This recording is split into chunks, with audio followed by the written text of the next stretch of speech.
दोस्तों,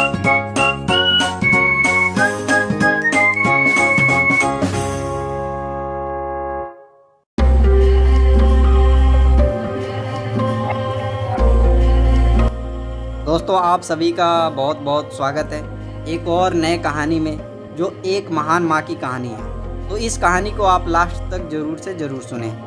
आपने Thomas Edison का नाम तो सुना ही होगा। वे कितने महान वैज्ञानिक थे, यह बताने की किसी को आवश्यकता ही नहीं। लेकिन शायद आप यह ना जानते हो कि उनके महान बनने की ना सिर्फ नींव उनकी माँ ने रखी थी, बल्कि महान बनने की इमारत भी उनकी माँ ने ही चुनी थी। आज मैं आप लोगों की मुलाकात एडिसन की ऐसी महान माँ नैन्सी से करवाता हूँ। एडिसन नैन्सी की 7वीं संतान थे। वे बचपन से ही बड़े जिज्ञासु थे। जब 7 वर्ष की उम्र में उन्हें स्कूल में भर्ती करवाया गया तो उनकी जिज्ञासा उसके आड़े आ गई। वे बात बात पर टीचरों से सवाल पूछा करते थे। इससे तंग आकर टीचरों ने एडिसन की माँ नैन्सी को बुलाकर कहा कि आपका बच्चा काफ़ी डल है और ऊपर से फिजूल के सवाल भी बहुत पूछता है। माँ नैन्सी को अपने बच्चे को डल कहा जाना बिल्कुल रास नहीं आया। वे इतना नाराज़ हो गई कि उन्होंने एडिसन को उस स्कूल से ही उठवा लिया।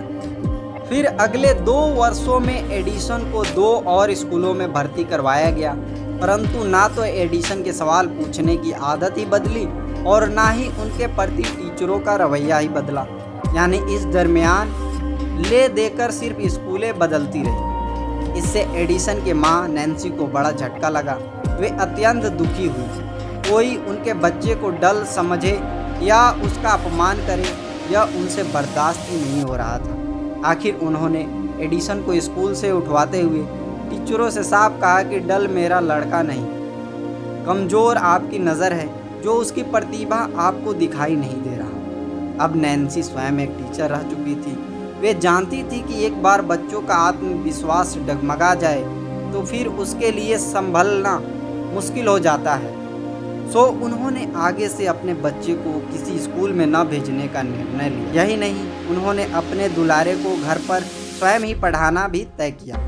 एडिसन अपनी माँ के इस प्यार और विश्वास से इतना तो खुश हुए कि उन्होंने बड़े होने के बाद उनके प्रति कृतज्ञता प्रकट करते हुए एक बार कहा भी कि मैं माँ के स्कूल न भेजे जाने के निर्णय से अत्यंत भावुक हो उठा था और मैंने उसी रोज़ तय कर लिया था कि चाहे जो हो जाए, मैं माँ के विश्वास को कभी नहीं टूटने दूंगा। टीचर ने मुझे डल स्टूडेंट कहा था और माँ ने स्कूल से उठवा लिया। ऐसी ममतामयी और विदुषी माँ से और क्या चाहिए मुझे। खैर, घर पर नन्हे एडिसन माँ से सभी विषय दिल लगाकर पढ़ने लगे।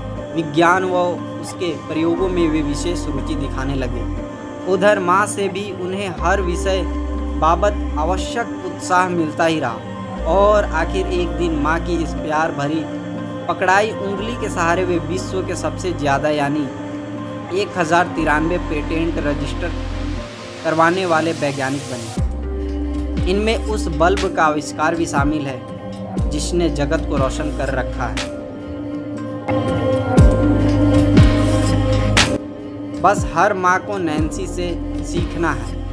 बच्चे को दुनिया में लाती भी माँ है और बच्चा सबसे ज़्यादा निकट भी सिर्फ माँ के ही होता है। और बच्चा अपने बचपन में चाहता भी माँ का प्रेम और विश्वास ही है।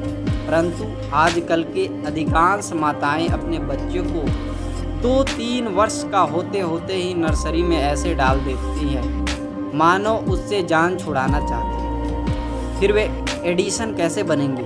क्योंकि बच्चे को महान बनने के लिए डिग्री नहीं, माँ का प्यार और विश्वास चाहिए होता है। एडिसन के पास कौन सी डिग्री थी जो संसार की सारी माएँ ध्यान रख ले कि माँ के प्यार और विश्वास के सहारे ही एडिसन ने एक से एक चमत्कार किए थे। और आपको भी ऐसी ही माँ बनना है।